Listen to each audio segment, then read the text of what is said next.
So there's going to be files of soldiers and 2 ranks. Now what's great, once you get into this 2-rank system, how you move the weapon about your body really matters. What's great about it is when the rear rank goes to present their weapon, they're going to clear the front rank at a nice safe margin.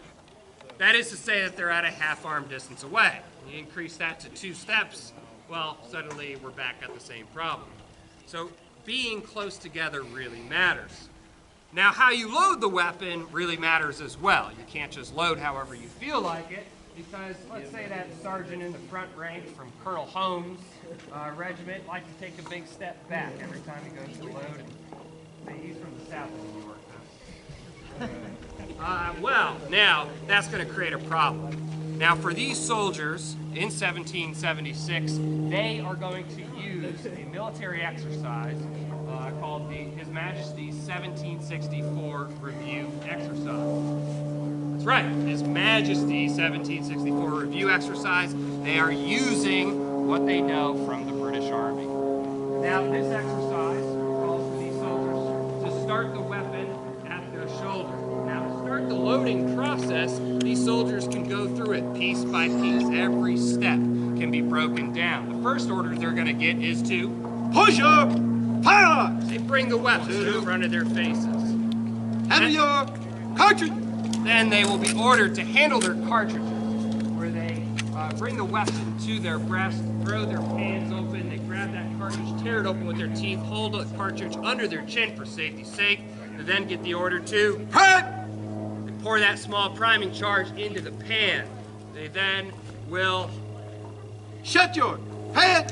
Shut that pan, closing that powder in. They immediately cast the weapon across their body, holding the cartridge next to the barrel so that they can charge with the cartridge.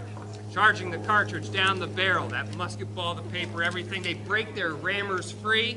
They then will be ordered to withdraw your rammers. 1, 2. Flipping those rammers around together. They then will be ordered to ram down your cartridge. Ramming everything home. Bringing the rammer back into its loops under the musket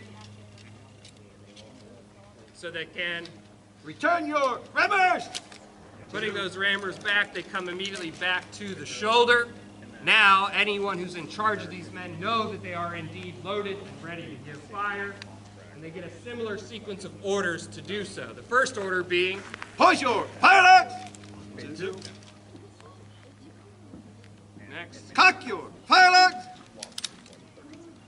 And then, after they bring their weapons to that full cock position, notice that the rear rank takes a step over with their right foot, bring their left foot over to meet it so that they can clear their muzzles in between the files of soldiers. They then will get the order to preset! And they wait quietly and patiently for the order to fire! And just like that, they give fire. Notice, though, that they snap immediately back down to the position so that they can more easily prime and load. Now, rather than going through that step-by-step process that they learn in their training, they can get the order, the very simple command to just prime and load the pieces. Now, this doesn't mean they prime and load on their own. They know how to do this without bumping into one another, and they will maneuver the weapons about their bodies still together. Once they're reloaded, they come back to that shoulder.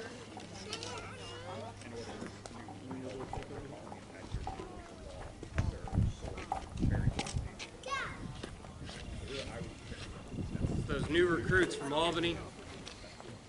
And then they can make ready, preset, fire!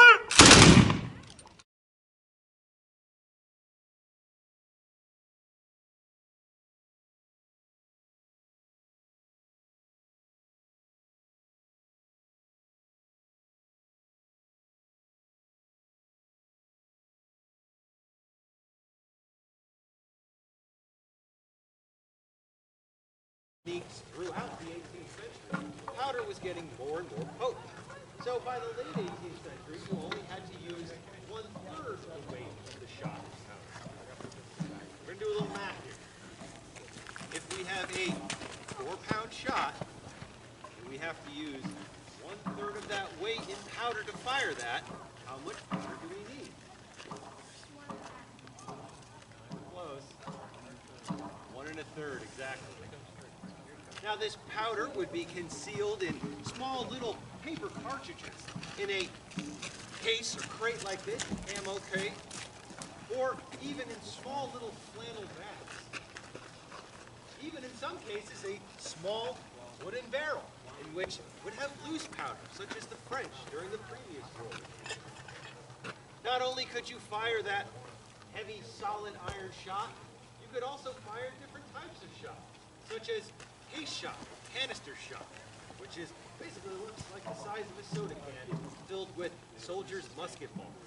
Still equally, however heavy the shot is, for this case, 4 pounds. Think of it like a large shotgun. You could also fire something called grape shot, which would be 9 1 1/4 inch balls around a single post on a wooden or metal pedestal, firing out in a 30-yard wide swath.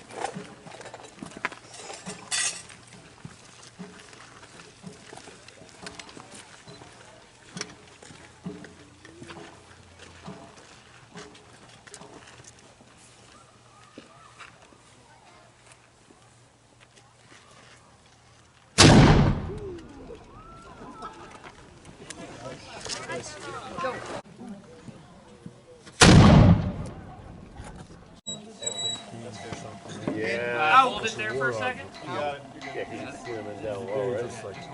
Just make sure you're clear of this pole. They had some chases on those. What is the 30 caliber? All the way. They handle that camera. That boy. It would burp, they said. It would burp out, and that would be... Sí, ya no usa da. Basically, out. Giant trampolines on the ground as targets. Out. Drive out. 4 hours. And straight fit with the 30. How many times? A-10 was the only plane I had. Out. I couldn't imagine. Out. Well, that's what they use in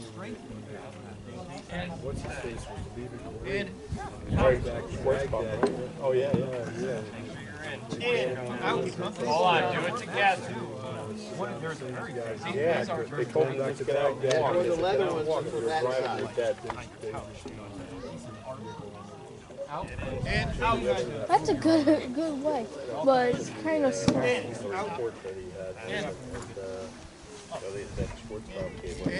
Out. Did you hear what he said? The leather ones are for this side. You want to switch to the easier way to do it. The way you guys don't get right down. Out. And out. Out. I don't know what to tell you. He goes, if they're walking, that's fine. Out. Right.